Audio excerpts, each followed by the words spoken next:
For all the uproar over Roseanne's racist tweet, the media have been far more restrained over another outrage. Samantha Bee, the host of Full Frontal on TBS, went off on the president's daughter, as you know, for the sin of posting a picture with her child with the worst word in the English language that you can use against a woman. You know, Ivanka, that's a beautiful photo of you and your child, but let me just say, one mother to another, do something about your dad's immigration practices, you feckless.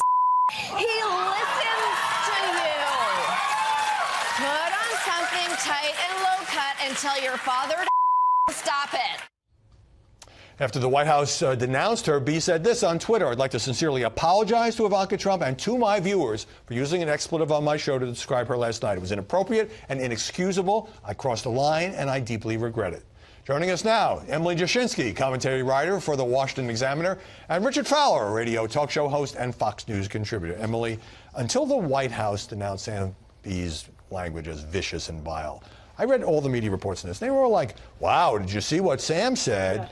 Not reaching the Roseanne level of outrage until maybe later. Some of the initial media reports were almost like in some of the liberal outlets were almost applauding her, like, oh, this is kind of funny. And so that was really interesting. And I actually don't think, I'm glad you played the second part of that clip, because most people stopped it after she used that word. Yes. And it goes on to get, I mean, I think also very inappropriate. And so what's interesting about all of this is I don't think Samantha Bee would have ever had to apologize. I don't think we would still be talking about this. I certainly don't think she would have had the will to apologize if it hadn't happened in such proximity to the Roseanne Barr incident. Which actually makes it all the more, I guess stupid would be the right word, to do that and do it in a pre-taped segment. And by the way, you know, they were initially proud of it. The executive producer, Miles Kahn, wrote, "So, feckless C word seems to be trending." Now, some others have denounced it, CNN, Brooke Baldwin and others, but do you think she would still be employed if she had used that awful word against, I don't know, Michelle Obama?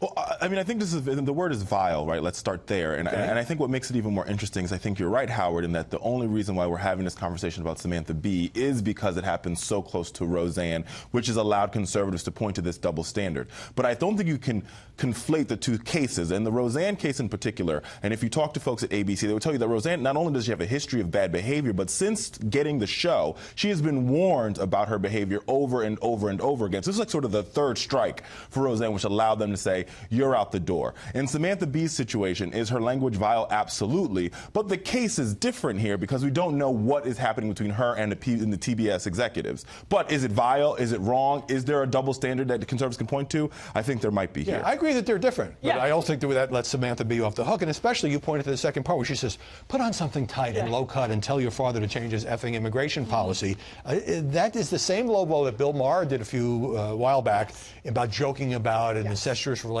And somehow, like, it's okay to do that to the president's daughter? Yeah, actually, none of this was a dramatic departure from the way a lot of liberals in the media talk about the relationship between Ivanka and Donald Trump. And so I do think that these are not apples to apples. I think what Roseanne said absolutely was worse. But in the same way, they are different because what Samantha Bee said went through layers of bureaucracy. It was written down. It was very much premeditated, which makes it very different in another way as well. All right.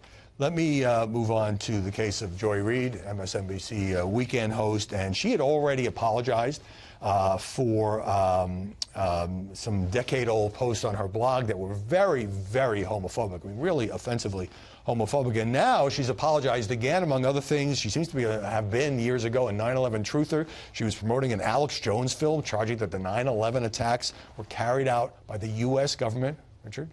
I mean, I think the blog post is pretty insane. Here's my thought on this particular case. I do believe that everybody has a past, and everybody's past is murky, depending upon how you spin it or how you look at it. I do believe that Joy should have a chance to explain herself, but I do think that the rope here is running a little short, and she's running out of rope, and so I think she's got to explain herself pretty quickly to the American But on that point, she did again apologize online, but said nothing on her show yesterday about this. She certainly had that platform, and you know, let's put up a picture that she had posted. It was a Photoshop thing involving John McCain, sort of grafted onto the Virginia Tech shooter. And so MSNBC says in a statement, well, you know, some of this is hateful, but she's grown and evolved. No real accountability. I mean, it's a long time ago, but there's so much of it, Emily. Yes, yes. And at first, I was willing to give her the benefit of the doubt and say, you have evolved. We should absolutely have room for that. It's been more than 10 years in some of these cases, but it's turned out to be so much. And the worst part, and what I cannot wrap my head around, is the fact that she pretty much clearly fabricated a cover-up story about hackers. And she's supposed to be a journalist, and MSNBC is running ads touting her as one of their stars, one of their star journalists, and still hasn't gotten around even that. You would probably say that if somebody had said half of this stuff who worked for a conservative news organization, there would be a far bigger uproar than there's been about Joy Reid. Well, let me say this from a broader context. I think we're currently living in a society where it's become so tit for tat that is like everybody deserves. It's like almost like Oprah, but instead of like handing out cards or handing out red slips, like you get fired, everybody gets fired. Well, there's a lot of bad stuff going on in the culture. Absolutely. Yeah. And I think we've got to at some point in our country and in our culture, we've got to come to this point of reckoning that says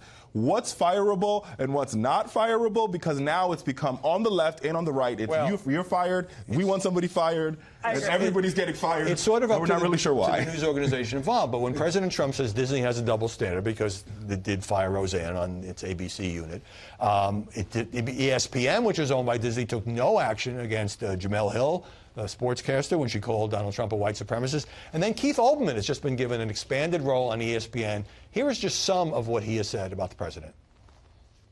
Trump is indeed effing crazy. As mindless and as evil as the baboon's policy is, it can and will be rolled back sooner or later. Congenital disease, drug use, any of a dozen post-concussion traumas, Alzheimer's, senility.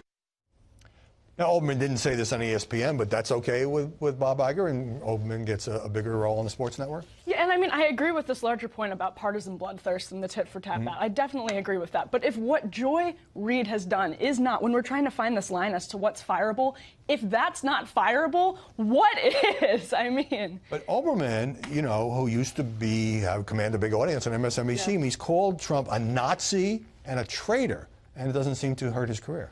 Well, I mean, listen, I think Keith Olbermann is problematic. I think that language is problematic. But I really feel as though, and going back to my previous point, is we as a country have to figure out, one, we've got to bring civility back. I think it's somewhere in the middle of the Atlantic Ocean right now. All right, I'm good on that. But you can't impose a standard because every media organization has to search its conscience when a star does this.